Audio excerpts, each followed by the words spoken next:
de hedge e derivativos. Você pode fazer uma operação de derivativos para várias finalidades. A gente vai concentrar aqui o nosso bate-papo nos derivativos que estão relacionados à hedge, à proteção, né? Você pode usar o derivativo para especular, para ganhar dinheiro.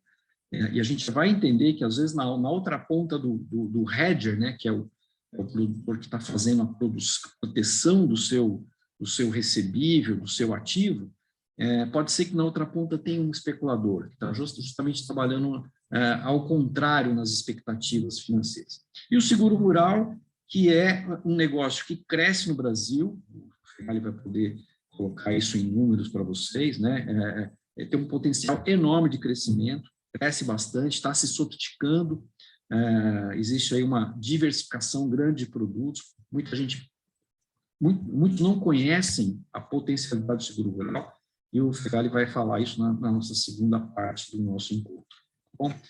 Bom, então aqui eu vou começar falando de hedge de commodities, né? Então, o hedge, ele não necessariamente ele precisa ser fechado com uma agência bancária, com um banco, né? Você pode fazer o hedge lá no meio do campo, né? Como que faz isso? Imagine o seguinte, você tem o produtor rural numa ponta, né? E você tem alguém, uma trading, por exemplo, ou um importador, né? Imagina a China como principal consumidor da nossa soja, ávida pelo grão, pela soja grão, tá certo? Então, quando você tem essa situação, né? O produtor tem a soja e uma trading provavelmente vai comprar essa soja para revender no mercado internacional e grande parte vai para a China, o que vai acontecer? Para o produtor, ele vai ter predominantemente custo em reais. Mas os insumos são dolarizados. Parte sim, parte dos insumos, os insumos são um item bastante importante na questão de custo. Mas tem muita gente que já entrega o insumo convertido para real. Então, a grande maioria dos custos do produtor acaba chegando em reais. Agora, por outro lado, quando o produtor colhe uma soja, o que ele tem na mão? Ele tem uma commodity que é negociada internacionalmente, globalmente, na principal bolsa de negociação é a Bolsa de Chicago, a Cbolt, né? Então, é uma precificação que não depende do mercado brasileiro, depende do mercado mundial, então, é um preço que você não pode controlar, o Brasil não controla, é o mundo, a economia mundial que controla. Então, você tem duas variáveis, o produtor tem duas coisas que ele precisa trabalhar aí no que se refere a risco, né? O preço, né, da commodity, e como esse preço é cotado em dólar, você tem o outro risco que é a questão do dólar. Quanto vai estar o dólar? Nós vivemos aí um período de queda do dólar, né? Essa queda do dólar pode comprometer o resultado do produtor, porque o produtor está comprando insumo, ou comprou insumo, dependendo do momento que ele comprou insumo, ele pagou mais caro em reais, e agora que ele eventualmente poderia estar comercializando a soja que ele colheu, se ele tivesse armazenado isso, tudo bem, a soja subiu muito de preço, né? Então, o preço Chicago, o preço Paranaguá subiu, mas em contrapartida você tem uma redução na cotação do dólar. Então, essas duas variáveis, elas se conversam, às vezes elas vão para o mesmo caminho, elas sobem juntas, às vezes elas caem juntas, às vezes uma sobe, uma desce. Então, isso coloca o produtor em risco, né? Tem várias formas de mitigar risco, então você pode fazer isso não só com uma instituição financeira, mas também com os parceiros, com as trades que compram a soja, né? Com os fornecedores, enfim, tem várias alternativas, e com os clientes também, né? Os clientes também. Eu vou dar um exemplo aqui, né? Logo na sequência. Então, qual que é a mensagem aqui? O produtor controla seus custos, ou pelo menos grande parte dos seus custos, mas ele não controla suas receitas. E suas receitas são compostas de duas coisas importantes, né? O preço da commodity e o dólar, que é a referência da cotação daquela commodity. Então, começando a mostrar para vocês o que é um contrato a termo, né? Contrato a termo é um contrato que pode ser fechado sem ter a participação de uma instituição financeira ou de uma bolsa de valores, né? O produtor rural de um lado e uma indústria que esmaga o óleo de soja do outro. Então, o produtor ali está colhendo a sua soja, daqui 6 meses ela vai estar com essa soja pronta, teoricamente, e a fábrica de soja tem a sua programação de produção. Então, existe uma preocupação de ambos os lados, né? O ofertante de soja, o produtor preocupado que a soja caia de preço, ele receba uma remuneração menor lá na frente, e a empresa que produz o óleo de soja, que usa a soja como matéria-prima na sua indústria, ela está preocupada com a alta da soja. Então, vejam, as preocupações são antagônicas aí. Esse é o melhor cenário para você fechar uma operação de hedge, de proteção. Os dois vão estar fazendo hedge. O ofertante vai se... Hedge significa proteção, né? Proteção contra perdas. Então, o ofertante quer se proteger de uma receita menor se o preço da soja cair.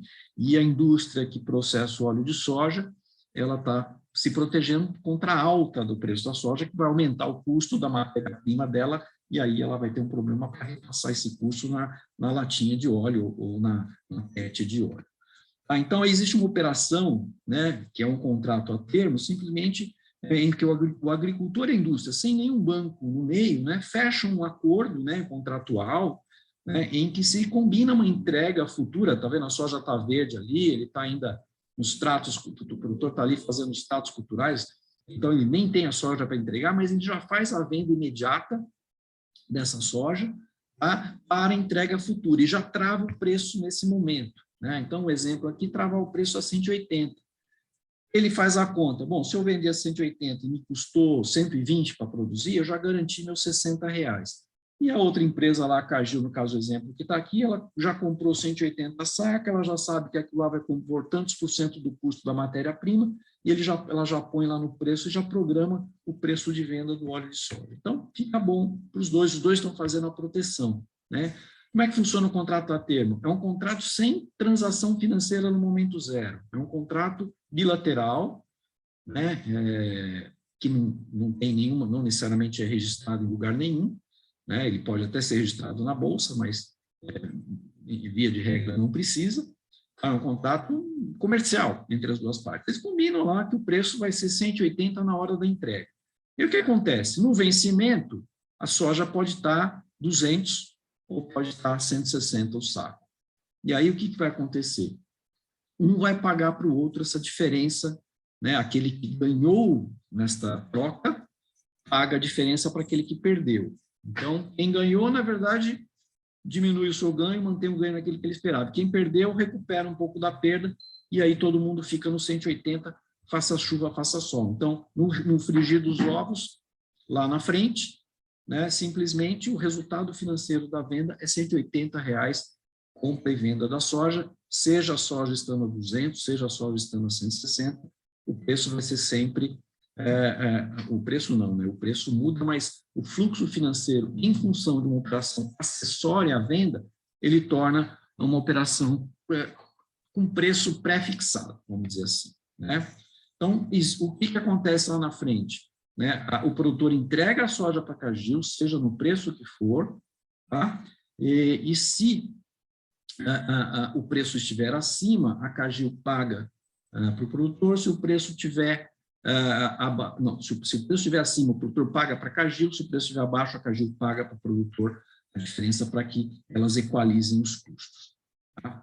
Vou mostrar aqui mostrar para vocês numa planilha como que fica este resultado. Então, imagina aqui, a ponta compradora. Então, quem fez a compra, né? A compra do contrato, né? No caso, foi a Cargill, e quem fez a ponta vendedora foi o produtor. Então, quem está comprando é a esmagadora de óleo, quem está vendendo é o produtor. A compradora, ela fechou um contrato a termo que é de R$180 a saca, com a ponta vendedora 180. E aí, vários cenários aqui de precificação para a soja no momento da entrega. Imagina daqui a, sei lá, 180 dias, vamos ter a colheita da soja aqui, um pouco mais tempo, né? Uns 10 meses vão ter a próxima colheita. Se for para entrega para a próxima safra, daqui 10 meses combina aqui, ó, R$180 o preço da saca. Se a saca cair, alguém vai pagar para alguém. Se a saca subir, esse outro alguém vai pagar para alguém. Então, para a empresa que está se protegendo contra a alta, né? Quando o preço cai, então ela paga a diferença. Quanto que ela paga? Ela paga, né, 150 menos 180. Tá? Então, é isso que vai acontecer. Se você arrastar aqui, este é a curva, o gráfico, nós vamos ter o gráfico aqui de payoff, né, que ele já está sendo gerado aqui, né? Então, se a Cargill combinou de pagar 180 pelo óleo, pelo grão, e o grão está 150, o que ela vai fazer? Ela vai comprar o grão a 150 e vai ainda dar mais R$30 para o produtor rural. Se tiver 155, a diferença é só 25. De tal forma que o resultado seja sempre o quê? Né? Para quem está comprando, ele vai gastar o preço spot, que é o preço do fechamento, mais o quanto que ele paga de ajuste. Então, se você fizer essa conta aqui, ó, em qualquer circunstância, o comprador vai pagar R$180, né, que é a combinação do preço à vista da soja e a diferença contratada na operação a termo, né? Então, esta combinação desses dois fluxos financeiros vão gerar uma garantia de 180 de pagamento. Então, está saindo R$180 do caixa em qualquer circunstância para a ponta compradora, seja o preço a 150, seja o preço a 200. O que acontece aqui na compradora tem efeito espelho na ponta vendedora. A ponta vendedora, ela quer se proteger, né? O vendedor de soja quer se proteger de uma queda. Então, se ele travou a 180 e caiu, ele vai receber 30. Então, ele vai pegar 180 menos 50, que é o spot, ele vai receber 30. Nesse cenário. Num cenário de alta, o produtor paga, né? Se ele combinou de faturar 180 e o preço está 200, se ele não tivesse feito nada, ele teria ganho R$20, porque o preço da soja se valorizou mais do que ele queria, mas 180 estava bom para ele, então o que ele faz? Ele recebe 200 pela venda e paga 20 para a contraparte, gerando, então, um fluxo de quanto? Né? Um fluxo, como ele é vendedor, então nós vamos somar esse com esse, né? Soma os dois fluxos e aí você vai ter, em qualquer cenário, um fluxo constante de R$180. Então, qualquer que seja, né, o cenário, a operação a termo, ele vai te dar uma trava. E aqui nós temos os gráficos, né? O gráfico de payoff, né, da ponta, aqui no caso a ponta compradora, né? Ponta compradora, e aqui, nesse caso aqui, a ponta vendedora. Ela ganha na baixa e paga na alta. E a ponta compradora, ela perde na baixa e ganha na alta. Tá? Para cada cenário, então esse é o gráfico. Isso aqui se chama payoff. Então, os ajustes das operações derivativas, a gente vai denominá-las de payoff. Tá? Bom, aí eu vou mostrar para vocês, perdão, deixa eu aqui, vou mostrar para vocês o NDF agora. Né? O NDF é uma sigla em inglês que quer dizer Non-Deliverable Forward, que é uma operação, né? Forward é alguma coisa a futuro, a termo, né? Forward também significa termo, mas não entregável, né? Então, é uma operação que você compra a termo, mas não tem entrega. Isso acontece, por exemplo, com o dólar e com a saca de soja, por exemplo. Quando o produtor contratar o NDF, aí ele não vai mais fazer isso com uma Cargill da vida, ela vai fazer isso com um banco. Então, o NDF é uma operação que você trava com o banco. Você pode travar o que no NDF? Você pode travar a taxa de câmbio, você pode travar o preço da saca de soja. Então, tem NDF de dólar, NDF de soja, né? E você vai, né, comprar o NDF ou vender o NDF. Tá? Quem compra um NDF, né, quem compra um NDF, o que ele está fazendo? Tá? Ele está se protegendo, né, contra a alta do preço.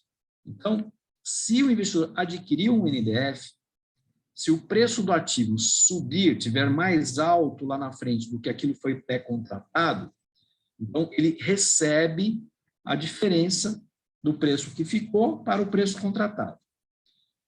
E esse mesmo comprador na NDF, se ao contrário, o preço do ativo caiu, né, então ficou mais barato para ele comprar lá na frente, então o que ele faz? Ele compra mais barato, mas ele paga a diferença para o banco. Então, esta transação, ela é empresa-banco, produtor-banco. Tá? Eu vou mostrar para vocês um exemplo. Né? Vamos aqui olhar um exemplo aqui para não ficar muito abstrato isso. Deixa eu abrir novamente o Excel aqui e a próxima planilha aqui. Essa é bem simples, né? Porque o banco vai precificar. Né? Hoje nós não vamos ter condições de mostrar para vocês como o banco calcula a curva de um NDF, porque dá até para a gente saber o quanto o banco está ganhando essa operação. E no NDF a gente não... quem contrata o NDF não sabe quanto o banco está ganhando, a não ser que você conheça como é que o banco precifica o NDF. Mas nós vamos nos ater aqui, deixar para um outro encontro. Tá? Nesse momento, o que aconteceu? Né? Imagina uma precificação a R$ 170, né? No caso de uma venda de NDF soja. Então, a nossa Abinha aqui está falando o seguinte, ó, venda de NDF soja. Quem que faria uma venda de um NDF soja? O produtor que está preocupado, aquele mesmo produtor que estava preocupado na queda da soja, ele, em vez de ele contratar isso uma venda com o seu comprador do insumo, ele vai lá no banco e contrata o NDF. Essa operação tem muito mais liquidez, né? Os bancos oferecem isso na prateleira. E aí o que vai acontecer? Né? O produtor bate lá no banco, mas eu quero fazer uma venda de NDF. O que está fazendo? Está fazendo um hedge. Por quê? Porque quem vende algum ativo de derivativo está preocupado com a queda do preço. E o produtor tem que estar preocupado mesmo com a queda do preço. Se ele comprar o NDF, ele vai estar especulando, né?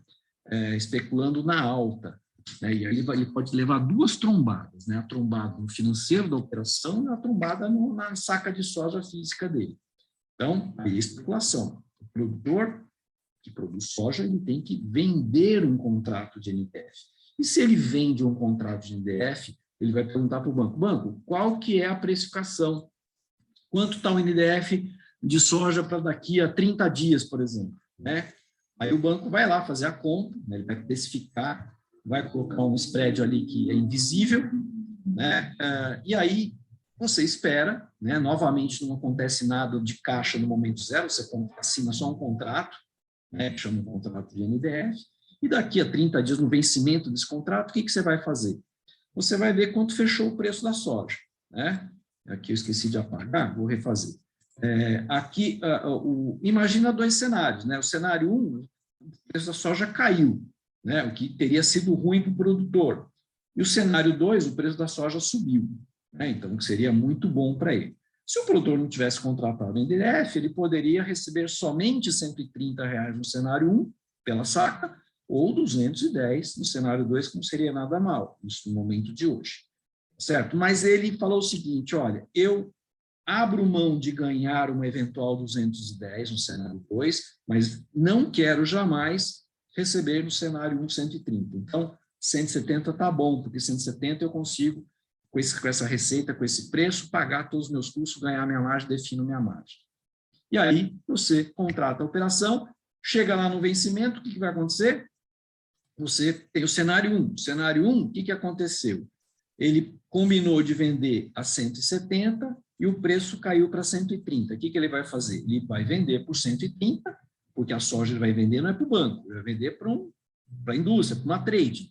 Né? Mas ele vai receber do banco a diferença. Quanto que ele vai receber por saca? Ele vai receber 170 menos 130, que é o preço que fechou. Então, isso aqui, ele já repõe os 170 por saca. Como foram 1.000 sacas que ele negociou com o banco, então a gente pega aqui o ajuste total vezes 1.000, então ele vai receber um crédito na conta dele de R$40 mil. Tá? Nesse cenário de queda, ele teria perdido, mas como ele fez o hedge, ele recebe do banco 40 mil. Agora, e se o preço subiu para 210? Aí ele tem um ajuste negativo. De quanto? 210, né? Vamos fazer negativo aqui, vamos fazer ficar negativo. 170 menos 210. Aí o ajuste é negativo. vamos ver, por saca, vezes 1.000 sacas, vai dar 40 mil negativo. E o resultado, então, em qualquer cenário? O resultado do cenário em qualquer cenário tem que ser o mesmo, né? R$170 por 1.000 sacas vai dar R$170 mil. Vamos ver como é que faz isso? Bom, aqui no cenário 1, ele vai vender 1.000 sacas vezes R$130, tá certo? Quanto que ele faria? 130. Mas ele ainda ganha do banco o ajuste positivo de 40 mil. Então, ele faz 170 mil. No cenário 2, como ele vai vender a soja bem mais caro, 1.000 sacas vezes 210, tá? Aí ele ainda vai pagar um pouco para o banco, 40 mil. Resultado, em qualquer cenário, ele vai ter R$170 mil na conta. Tá? Parte, vai ser um combo isso, né? O combo é uma receita de venda mais um ajuste do derivativo. Então, são duas operações que juntas, combinadas, vão dar o que ele precisar, né? Mas o preço da soja bateu R$500. Baita um ajuste negativo aqui, mas o resultado continua o mesmo. O preço da soja bateu R$50.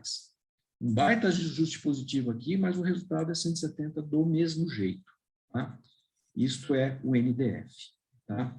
Você pode fazer a venda, você pode fazer a compra é exatamente o contrário, né? Eu vou mostrar aqui uma compra de NDF de dólar, e aí eu já vou liberar para o Edson Fegari aqui, senão eu não posso roubar o tempo dele, tá? A gente tem um tempo aqui para o nosso encontro. Mostrar aqui, então, o NDF de dólar. NDF de dólar, deixa eu apagar aqui, que eu esqueci de apagar.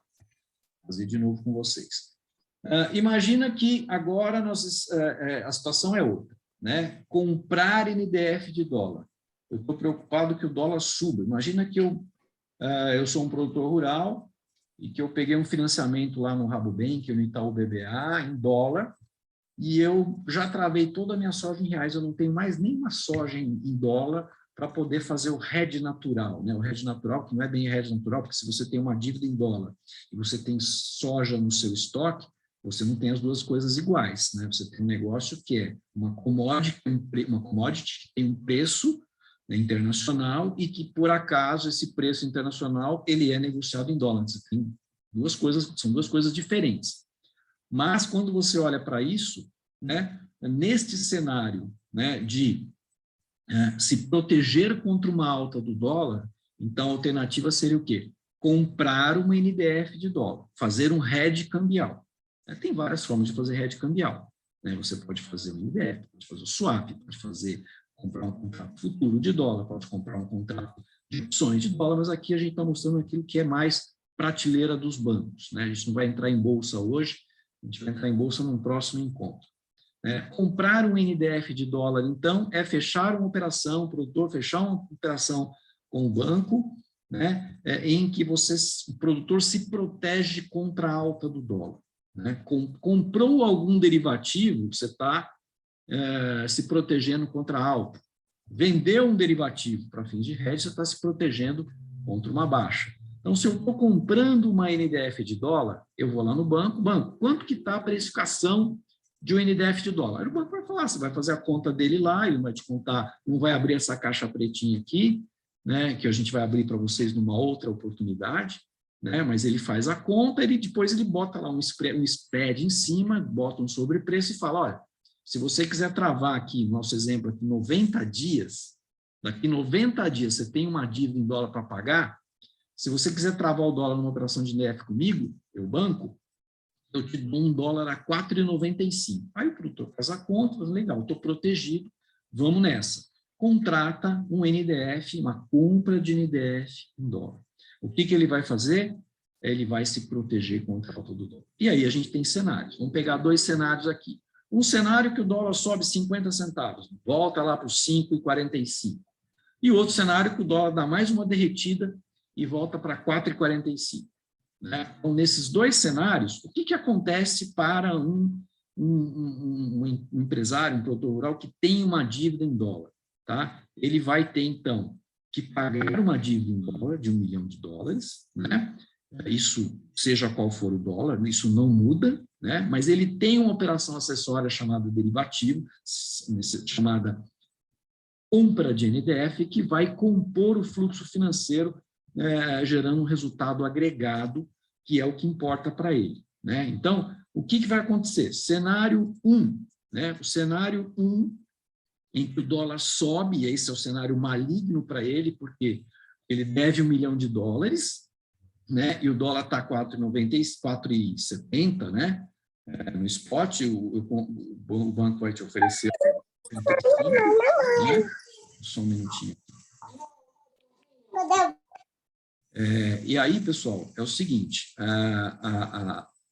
o mercado, imagina, no 4,70 hoje, o banco vendendo uma operação já com uma certa gordurinha 4,95, mas você olha, produtor, você olha para ele e fala assim, bom, 4,95 eu aguento o tranco aqui. O meu medo é esse negócio bater, passar dos 5, né? Ah, mas se o dólar cai para 4,45, aí eu vou deixar de ganhar, eu não vou perder, eu vou deixar de ganhar. O hedge não tem ganhar e perder, né? Tem que fixar. Então, nessa situação, no cenário 1, que é o cenário maligno para o produtor que está endividado em dólar, ele trava 4,95, um dólar que bateu 5,45. Então, ele vai receber essa diferença. Qual que é o ajuste unitário? Ele vai receber isso, 5,45, menos o 4,95. Ele vai receber 50 centavos para cada dólar. Mas como ele travou $1 milhão, então o ajuste total vai ser 50 centavos vezes $1 milhão. Ele vai receber um ajuste de R$500 mil na conta dele, né? E no cenário que para ele seria bom se ele não tivesse feito o hedge, mas ele estava exposto a risco, que ele vai pagar menos, né? E como ele vai pagar menos, então ele vai ter que deixar uma parte desse ganho oriundo da queda do dólar para o banco. Então, o banco vai fazer um ajuste lá na conta dele, no vencimento, ele vai debitar quanto? Ele vai debitar os mesmos 50 centavos, que é a diferença do 4,45 para o 4,95. E o ajuste total nesse cenário vai ser em cima de um notional, né? Notional é o valor da operação que está em questão, é o volume, eventualmente, da dívida ou da exportação da soja, né? O volume que está em risco, né? Então, ele vai ter 500 mil negativo de ajuste. Mas como é que fica o resultado, né? Um cenário, ele recebe 500 mil reais na conta, no outro cenário, ele paga 500 mil reais. Né? Mas o resultado para ele, é o que importa, é o seguinte, né? Ele vai ter 500 mil positivo, né? Menos o que ele vai pagar. O que ele vai pagar para o banco? Ele vai pagar $1 milhão vezes o dólar a 5,45 que ele explodiu, tá? Dá um total de 4.950.000 de fluxo financeiro negativo de uma dívida de 1 milhão. É uma cotação de 4,95, que é a precificação do banco. E aqui no cenário de queda do dólar, o que ele vai fazer? Bom, ele vai pagar 500 mil e ainda vai pagar $1 milhão vezes o dólar de 4,45. Conclusão, o resultado vai ser sempre o mesmo, seja qual for o dólar, porque ele fez um hedge. Ele fez o seguinte, ele deve $1 milhão, ele travou a 4,95, faça chuva, faça sol, 4,950 está na conta, está sendo debitado em qualquer cenário. Se o dólar bater R$10 aqui, vai ter um baita de um ajuste positivo, mas o resultado vai ser o mesmo. Se o dólar cair para R$1, ficar 1 para 1, vai ter um baita ajuste negativo aqui, mas o resultado, que é isso que importa, né? Essa volatilidade aqui você elimina numa operação de hedge, tá? Isso aqui, se ficar bom para o produtor em qualquer cenário, é isso que importa, né? O produtor não tem mesa de operações como o banco tem. O produtor entende muito bem do campo. Então, se ele não tem, né? Diferentemente de uma empresa como uma empresa, uma trading company, que tem lá toda uma área de trading, né? Esse cara pode, essa tesouraria mais robusta, pode eventualmente fazer esse tipo de operação e faz, para ajudar a ganhar. Mas o produtor não deve fazer isso porque ele não tem estrutura, né? Principalmente o produtor do grupo familiar, o pequeno médio produtor, ele tem que se preocupar com a sua lavoura e proteger os outros riscos que ele não controla. A lavoura ele controla, ele conhece. Pessoal, era isso que eu queria mostrar. Assim, nós temos muito mais alternativas. Eu não entrei no mercado de opções, né? Eu pretendo fazer um outro encontro para mostrar o que é uma opção de soja, uma opção de dólar, uma opção de ações também, a gente pode ir para outros temas também. O nosso escopo aqui é justamente trabalhar um pouco mais esse viés agro, né? Mas nada impede que a gente mostre outras estruturas também. Então, eu vou passar a bola agora para o Edson Fegali, que ele vai completar essa visão de gestão de risco, de mitigação de risco, no olhar voltado para seguros, né? Seguro rural. Fegali, bola está com você aí. Wellington, vou te pedir uma... Está me ouvindo bem? Você quer que eu compartilhe, né? Estou te ouvindo.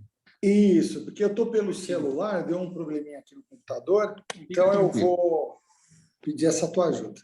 Vou compartilhar aqui que eu estou com o material. Vamos lá. Ótimo. Deixa eu só... já estou colocando aí, fica aí, só um minutinho. Tá legal.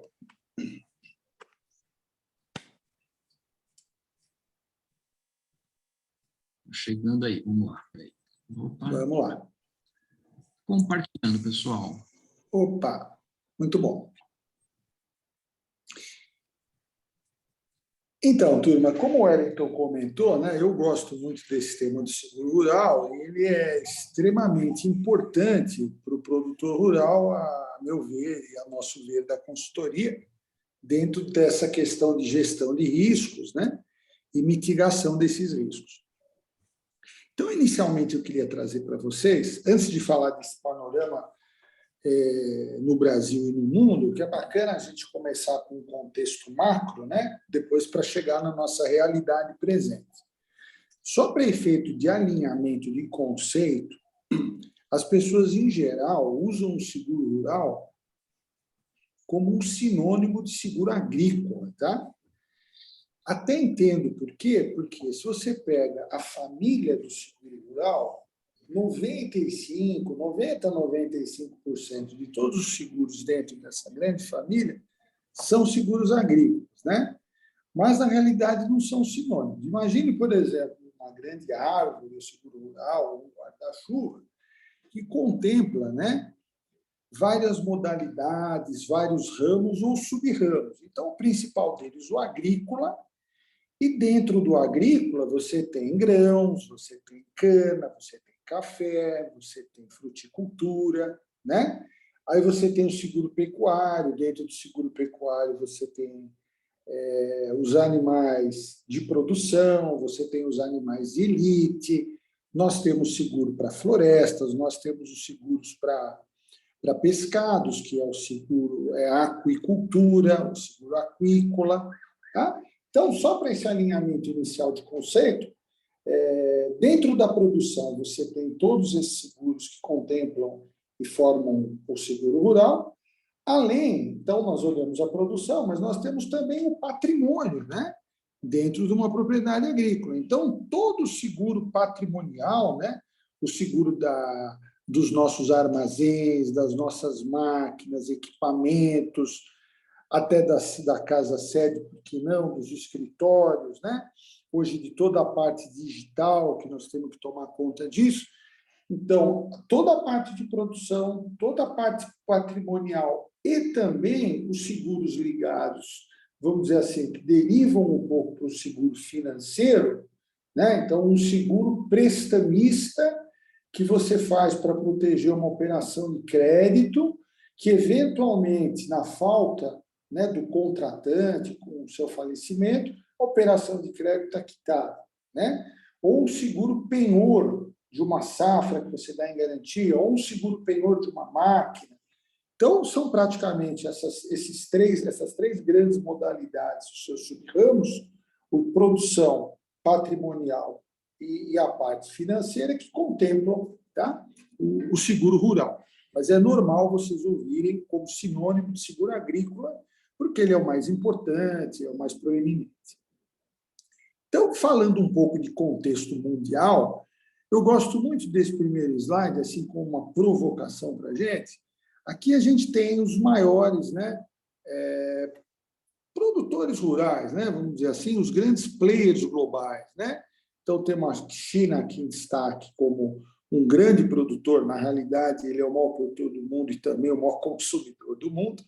dada a sua condição de população, etc. E tal, Estados Unidos, Comunidade Europeia, Comunidade Econômica Europeia, Canadá, dentro da Comunidade Europeia, quem faz um trabalho muito bom com seguro rural é a Espanha, né? Temos a Índia também, um outro gigante, assim como China, a Turquia muito forte na produção, os nossos irmãos aqui, os argentinos e o Brasil.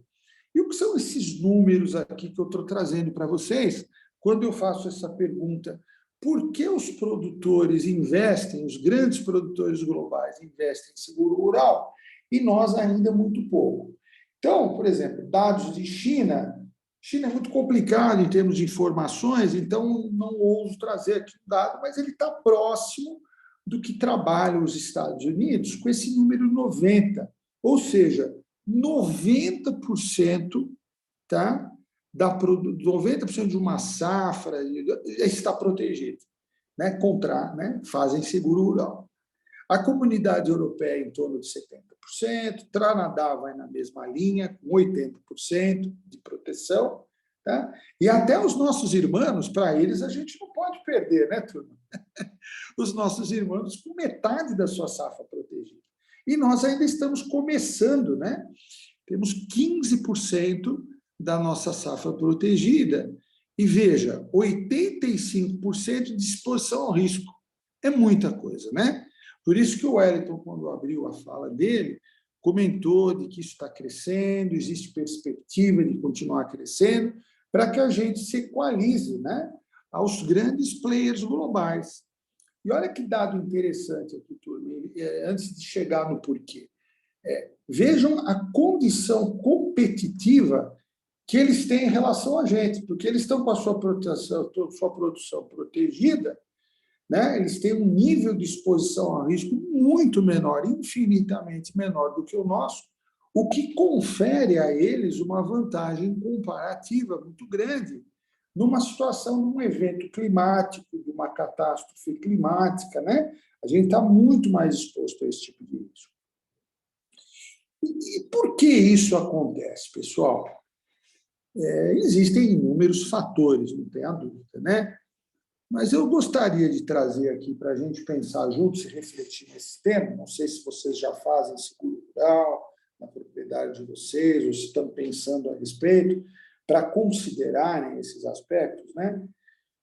O primeiro ponto que a gente observa, tanto em campo, quanto na literatura, quanto acompanhando o noticiário, os cenários todos, é uma cultura de seguro, né? Então, independente do seguro rural, por exemplo, você pega os Estados Unidos, existe uma cultura de seguro. O americano tem seguro para tudo, né? Então, aqui nós temos plano de saúde, lá é seguro saúde, ele tem seguro de vida. Tanto que aqui a cultura não está muito disseminada, a gente vê como a maior quantidade de seguro aqui, seguro de automóvel, né? Quer dizer, enquanto deveria ser, a meu ver, o seguro de vida, que é o bem mais importante que a gente tem, e na nossa falta, a nossa família, você deixa a sua família totalmente desprotegida nesse quesito. Então, você pega economias mais desenvolvidas, quem lidera normalmente esse ranking são os seguros de vida, né? E as grandes empresas, as grandes seguradoras, as maiores seguradoras do mundo, não por acaso são seguradoras americanas que já trabalham nisso há muito tempo, né? Isso está na cultura do povo. Então, como o produtor rural também faz parte desse contexto, e ele também é um cidadão, naturalmente, ele também traz isso para a experiência dele com o produtor rural. E ele faz o seu seguro rural, né? Então, nós temos um espaço muito grande para crescer. Espero que em breve a gente ultrapasse os nossos irmãos aí, né? Fazendo aí uma brincadeira. E é muito importante, tá? Vejam um cenário global, porque que os países fazem isso. O segundo ponto, eu acho que é um pouco de falta, tanto que nós estamos aqui discutindo, muito contente aqui em estar na presença de vocês, vocês poderiam estar fazendo outras coisas, estão aqui nos prestigiando, né? E estudando junto com a gente essa questão. Então, muitas vezes, não é só a cultura, muitas vezes também é falta de conhecimento, falta de orientação. Por falta de orientação, muitas vezes a gente pode ter tido uma experiência mal sucedida com o seguro, né? Muitas vezes em operações financeiras, eu e o Wellington trabalhamos muitos anos, né, na indústria financeira. Pelo que eu lembro, é muito difícil o seguro ser comercializado pela sua principal finalidade, né? A pessoa comprar conscientemente um produto de seguro. Na grande maioria das vezes, era como reciprocidade de uma operação de crédito. Então, era como um acessório, um agregado, quer dizer, o produtor ou o cliente não tomou aquela decisão por conta própria, uma decisão consciente com relação àquilo, né? Muitas vezes sim, mas na grande maioria das vezes, posso dizer que não, né? Então, esse é o segundo ponto que eu acho importante. E o terceiro ponto que a gente vai falar sobre isso, que nós já implantamos aqui no Brasil, mas muito recentemente, que é um programa governamental, que é uma política pública de subvenção ao seguro rural, né? O que é um programa de subvenção? Quando você contrata um seguro rural, você tem lá uma importância segurada, e para fazer jus àquela importância segurada, você tem que pagar um prêmio, correto? Que é quanto custa o seguro. E o governo paga uma parte desse prêmio como um incentivo para a contratação do seguro rural. Tá certo?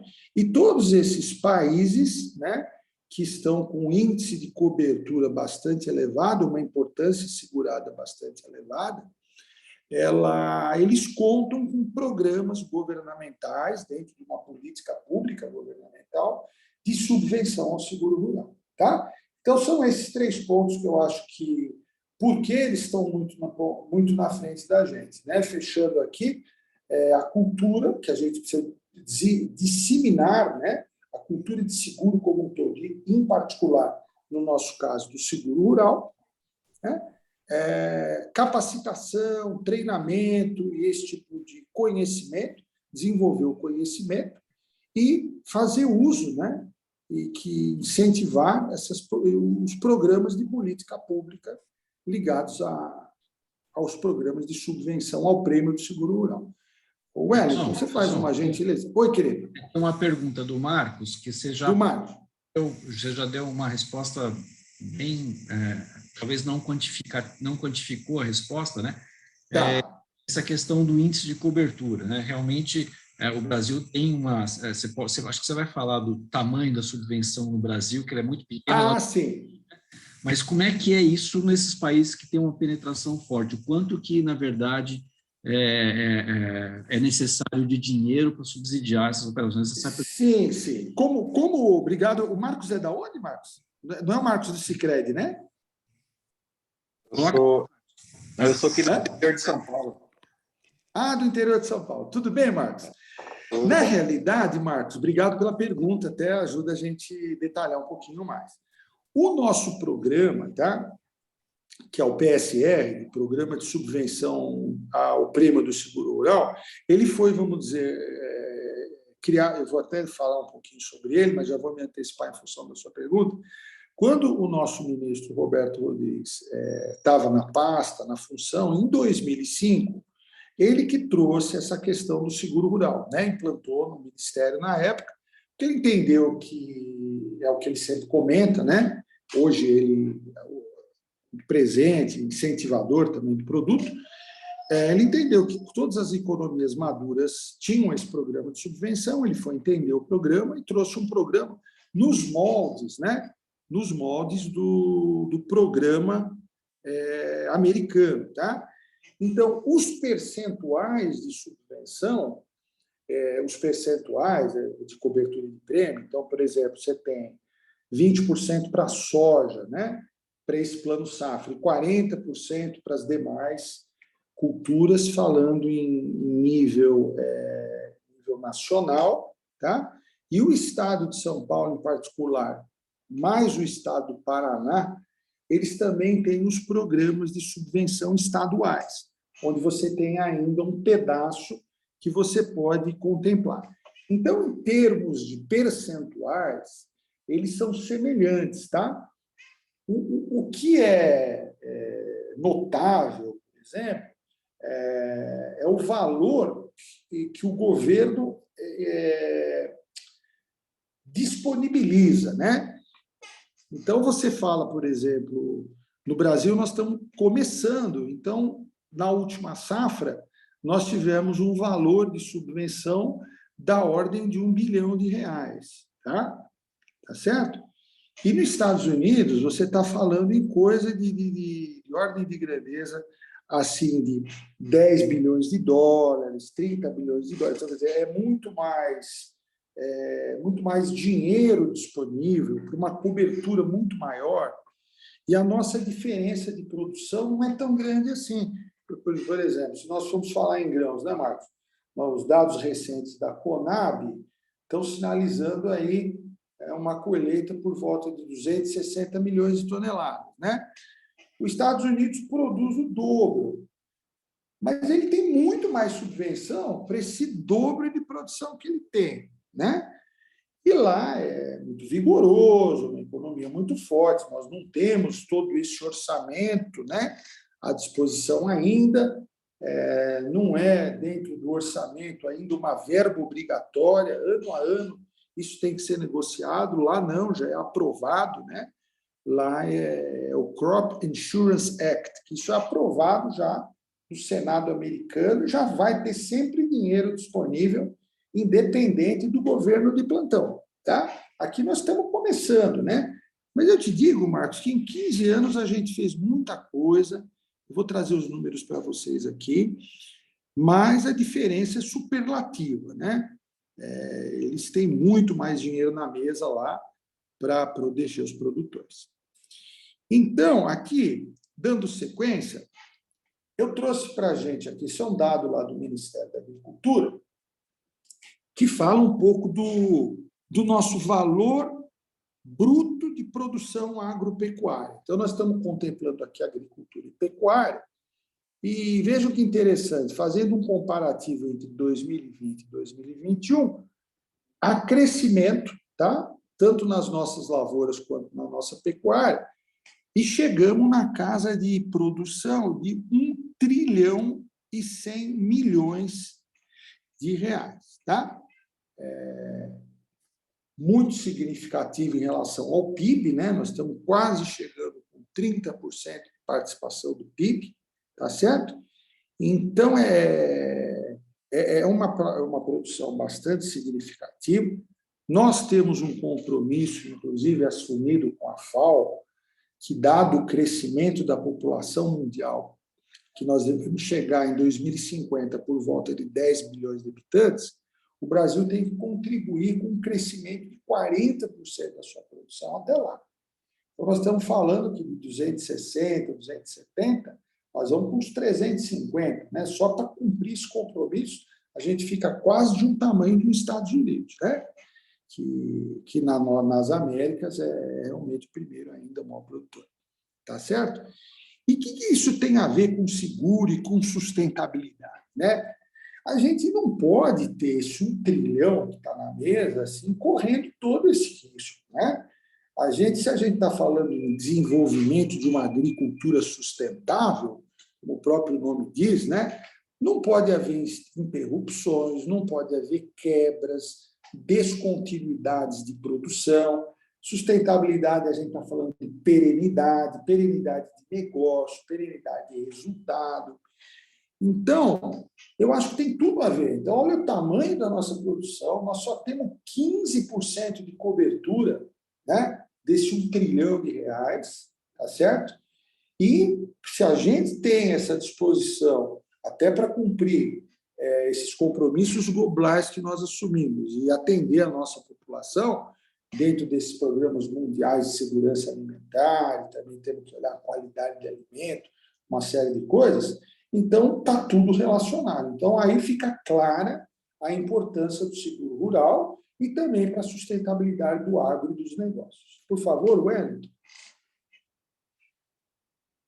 Então, e aqui eu trouxe para vocês aqui o plano safra, né, desse ano, disponibilizamos R$1 bilhão. Deixa eu puxar um pouquinho para cá para ver os números que eu gostaria de mostrar.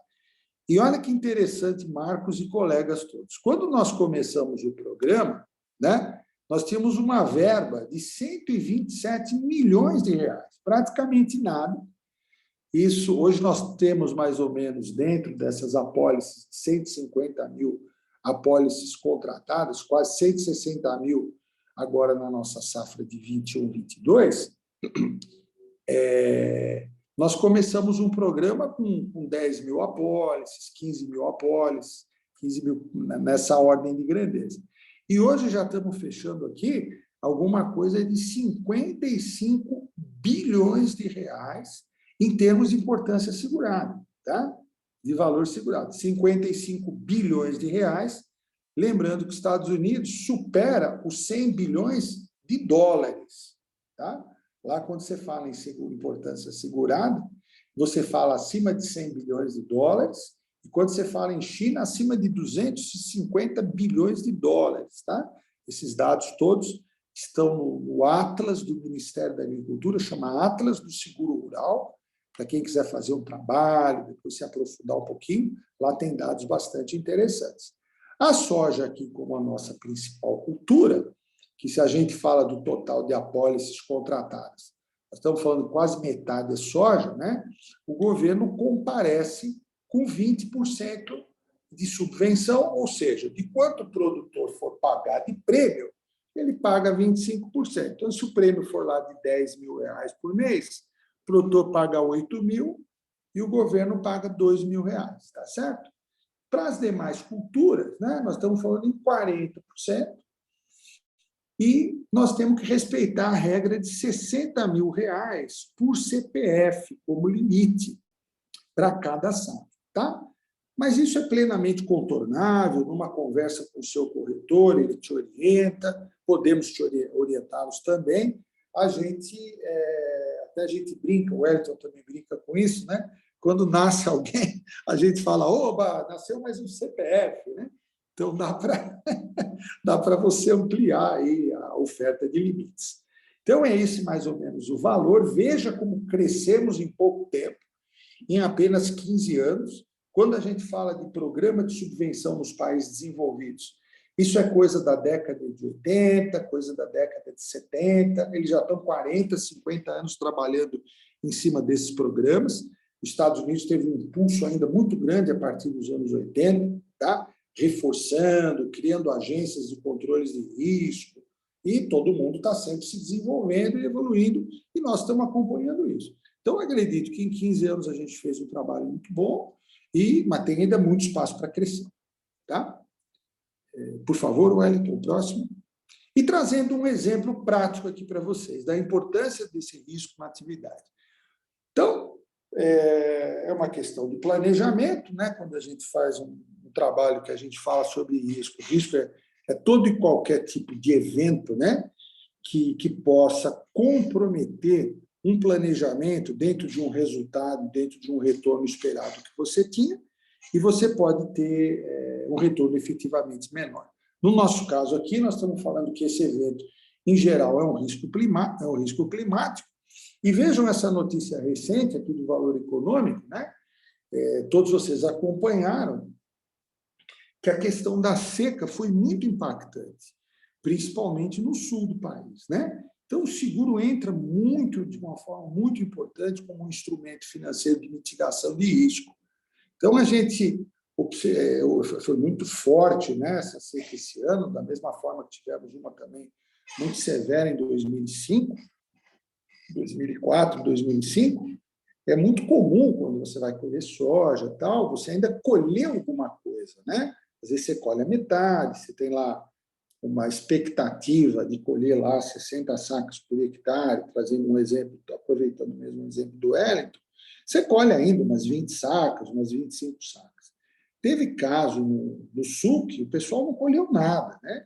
Então, imagina como ele vai sobreviver na atividade para uma próxima safra. Como ele vai honrar os seus compromissos com as revendas, com os bancos, como ele vai ter um limite de crédito renovado, normalmente o produtor é um tomador de crédito em potencial, né? Poucos a gente observa que estão capitalizados. Então, o seguro realmente é muito importante, né? E vejam que interessante que eu queria destacar aqui na notícia, né? Quando o setor faz uma opção por seguro rural e seguros de uma maneira geral, o que você está fazendo quando você está fazendo um seguro? Você está transferindo esse risco para terceiros. Então, você está transferindo esse risco para seguradoras, para ser resseguradoras, que na realidade são bem maiores e protegem as seguradoras. E eles pagaram, vejam bem, por volta de 4 bilhões de indenização, quase que o dobro do ano anterior, né? Honraram os compromissos, pagaram essa indenização, e vejam que, quando o governo resolveu passar esse risco para a iniciativa privada, vamos dizer assim, fazendo um papel de uma parceria público-privada, ele está contribuindo, em termos de programa de subvenção, com R$ 1 bilhão. E a sinistralidade foi de 4,5. Então, veja se esse problema, se nós não tivéssemos seguro rural, dentro desses moldes de programa de subvenção, que é um estímulo ao seguro rural, trazendo cada vez mais seguradoras e resseguradoras. Só para ter uma ideia, né? Que esse é um parceiro muito importante dentro do ecossistema do seguro rural. Quando começamos, lá atrás, em 2005, eram 4, 5 seguradoras. Hoje são 14, 15 seguradoras. E estão vindo mais resseguradoras, as grandes seguradoras são internacionais.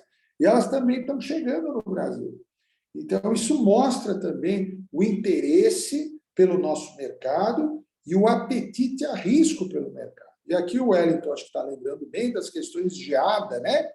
Não foi só a seca, mas também a questão de geada, que foi muito importante no café, né? Imagina você, aproveitando aqui o exemplo da geada, no caso do café, que eu gosto muito de falar, você não tem só a questão, o seu patrimônio, vamos dizer, se eu posso chamar do seu produto de valor, não é só o grão, você tem um ativo biológico que é o pé de café. Então, nessa safra, ficou muito marcado no café o seguinte, que o pessoal já tinha garantido a colheita, então os grãos já estavam preservados, mas a geada foi muito severa no pé de café, o que vai comprometer esse ativo biológico, não só enquanto ativo, porque você vai ter que replantar uma série de pés de café, fazer as podas e tudo mais, como também, até pela característica do café, que tem a bianualidade de produção, um ano você produz bem, o outro você não produz bem, você tem uma perda aí para 4, 5 anos. Então, no caso do café, é extremamente crítico. E no café em particular, na média, nós temos 15% de cobertura, que eu comentei com vocês. No café, é 5%. Então, a gente precisa fazer um trabalho aí muito importante com o café, junto aos produtores, junto às entidades do setor, porque a gente não pode estar exposto a esse risco, principalmente agora, no momento que a gente está partindo para café de qualidade, né? Às vezes é o trabalho de gerações ali que você pode perder, sair da atividade. Então, o seguro também, como grande importância, é manter o produtor na sua atividade. E, para fechar, turma, eu quero trazer um exemplo prático, a exemplo que o Wellington também trouxe. Quando eu trouxe no início da minha fala que muitas vezes você não teve uma experiência positiva com o seguro agrícola, né? Trazendo aqui, falando do agrícola em particular, e aqui um exemplo de soja, quando você tem praticamente... Nos Estados Unidos, nós ainda temos uma terceira modalidade que está começando no Brasil, que é o seguro de renda, né? Aqui muito pouco difundido. Os nossos mais importantes são o seguro de produtividade e o seguro de custeio. Quando você vai, por exemplo, a um banco público, um banco particular, mas Banco do Brasil, hoje tem 60% do market share de seguro rural, muito vinculado às operações do crédito rural, tá certo? Quando você chega lá, você não pode definir... Aqui eu estou trazendo um exemplo para 1 hectare, para ficar fácil, né? Aqui são valores hipotéticos, eu procurei trazer um pouco próximo da realidade, mas são hipotéticos, para exemplo do nosso trabalho didático aqui, mas você não pode estipular o quanto você quer de valor de custeio por hectare. Isso é pré-determinado, né? Então, você chega lá no Banco do Brasil, você vai apresentar um projeto, né? Ou é um projeto feito lá pelo você apresentou, pelo seu engenheiro agrônomo, vai passar lá pelo Comitê de Crédito do Banco do Brasil, e eles definem esse valor. Por exemplo, aqui eu estou trazendo um exemplo de R$5.000, que seriam os custos de insumos, porque eles entendem que insumos você consegue mensurar, né? Então, aqui eu estou falando de sementes, eu estou falando de fertilizantes, eu estou falando de defensivos agrícolas, e todo outro custo, ou mais operacional, ligado máquinas, equipamentos, mão de obra, diesel, tal, isso não é contemplado, tá? Então, o máximo que você pode fazer é o que está no teu projeto. Então, você apresentou o teu projeto, foi validado pelo banco, vamos dizer, esse valor máximo de R$5.000, tá? E aí eu trouxe algumas variáveis para a gente estar analisando em conjunto. Então, o que eu preciso ter? É que eu trouxe nos dois pontos, tanto no produtividade quanto no custeio. Primeiro, eu tenho que apresentar para o banco, né, ou para a seguradora, no caso do banco, qual que é a minha produtividade esperada. E a minha produtividade esperada, eu comprovo de duas formas, tá? Tem que comprovar esse valor.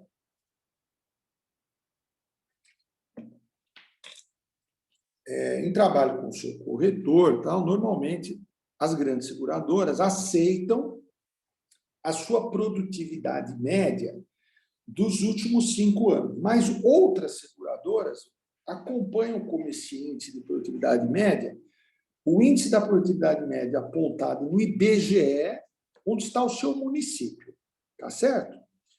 Muitas vezes esse dado está desatualizado, ele considera uma média, normalmente é um dado bem abaixo da realidade, porque cada produtor tem o seu nível de tecnologia, mas você hoje você talvez tenha um pouco mais de dificuldade na contratação do seu primeiro seguro, mas depois você vai criando um histórico, né, de informações da seguradora, e você depois não tem dificuldade de comprovar. Você pode ter a nota que você entregou lá para o armazém da trading ou para o armazém da sua cooperativa. Você tem como comprovar que você produziu, vamos dizer, ultimamente, aqui eu sempre trouxe grandes números para facilitar o nosso exercício, 60 sacas por hectare.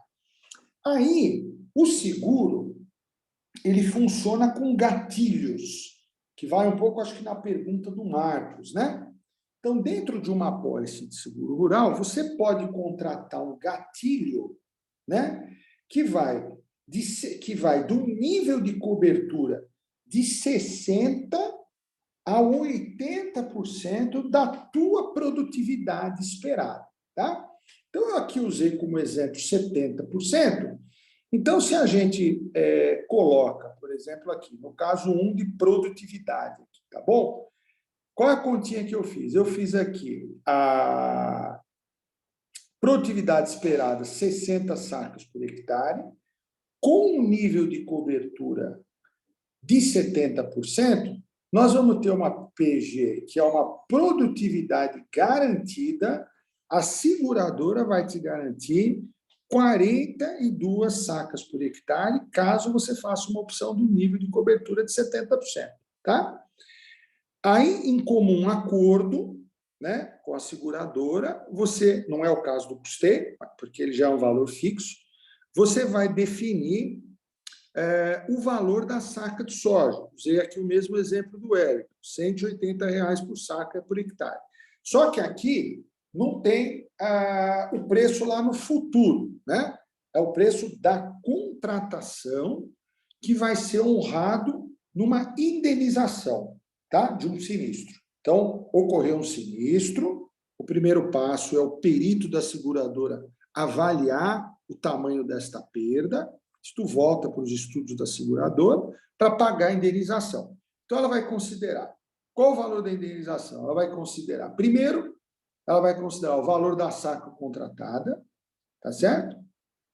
E ela vai pagar a diferença, né? Então, o perito foi lá e apurou que você colheu 21 sacas por hectare, tá certo? Então, você teve uma perda aí de 50%, né? Em relação ao que você contratou. Então, o que a seguradora vai pagar? A diferença, por isso que é um gatilho, né? Então, você contratou 42 sacas por hectare, você colheu 21, a diferença você vai contratar... Opa! Só um minutinho, pessoal. Colocar aqui... Só um segundinho. Colocar aqui a bateria do celular. Só um segundo.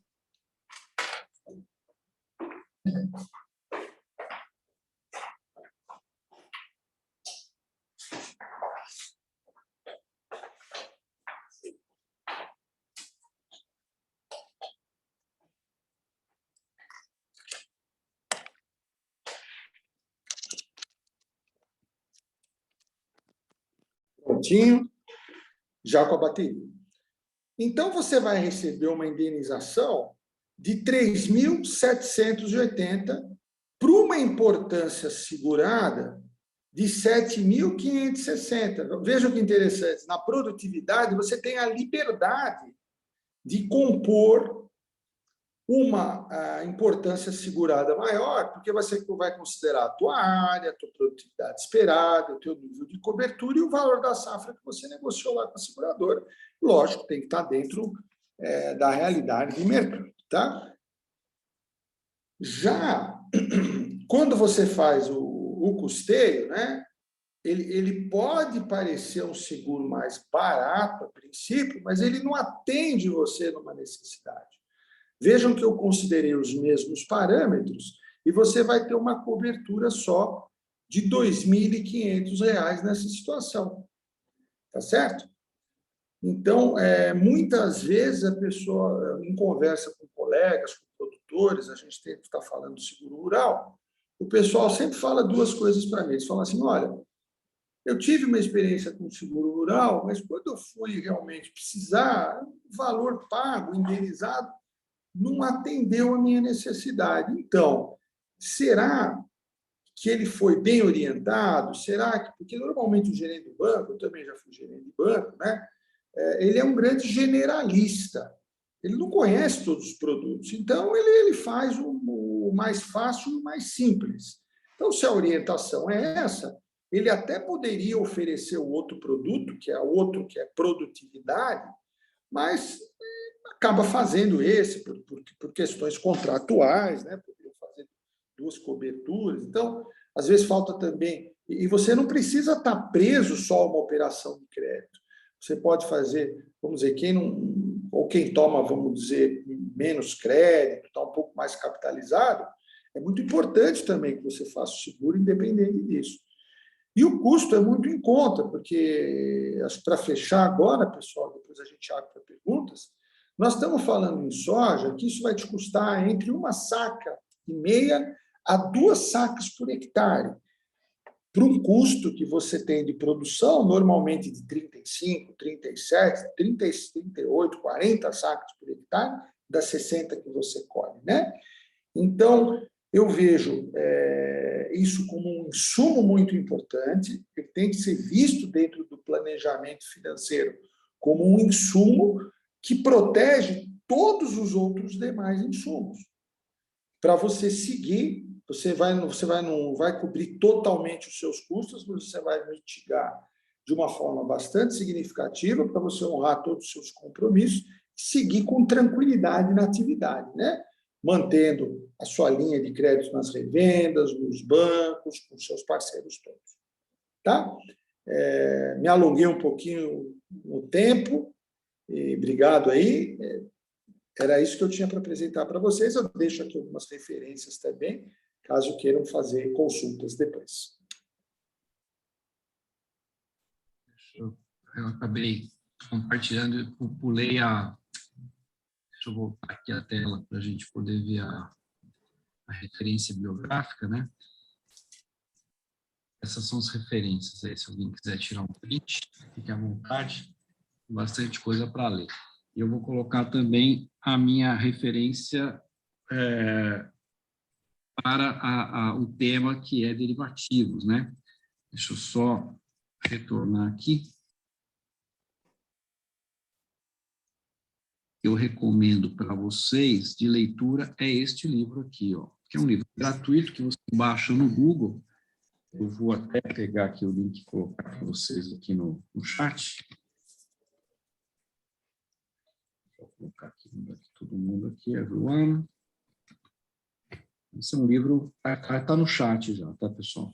É um link, é um livro gratuito da Bolsa, né, da CVM, que se chama Mercado de Derivativos no Brasil. Então, é um almanaque muito bem feito, que explica aí todas as operações de derivativos que estão disponíveis no mercado. Não é um livro voltado para o agro, mas ali a gente pode trazer o raciocínio do conceito para as operações de agro.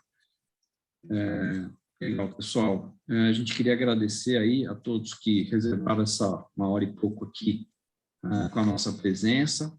Lembrando que mensalmente a gente vai fazer, nós estamos no segundo encontro do ano, nós vamos fazer mais um próximo encontro mês que vem. O tema ainda não está definido, mas acompanhe aí as nossas redes para saber qual é o tema. Se for de interesse, vocês serão bastante bem-vindos novamente, tá? Então, a gente queria encerrar aqui, agradecer realmente a presença de vocês, desejando aí boa sorte. E, aliás, no chat não temos perguntas. Vamos colocar aqui, vamos abrir para perguntas, né? Estava esquecendo disso. Temos aí um tempinho para a gente tirar as dúvidas, porque o chat está zerado aqui, o Marcos fez a pergunta, mas está todo mundo meio acanhadinho. Se alguém quiser perguntar, abrindo o microfone ou ir para o chat, fique à vontade. Wellington, até queria aproveitar, chegaram 2 queridos amigos depois, o Alcione e o Elcio, viu? Obrigado pela presença. Obrigado, pessoal. Legal.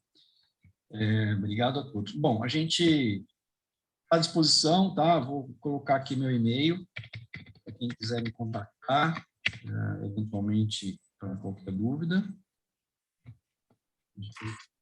Se quiser, eu coloco o dele também.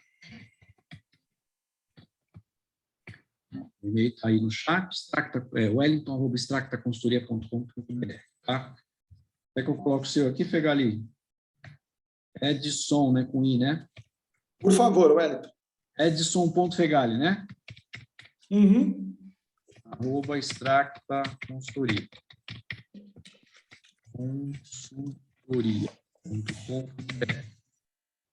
Aqui, então os 2 e-mails aí, fiquem à vontade para nos contatar, e se alguém quiser perguntar, estamos aqui à disposição, tá, pessoal?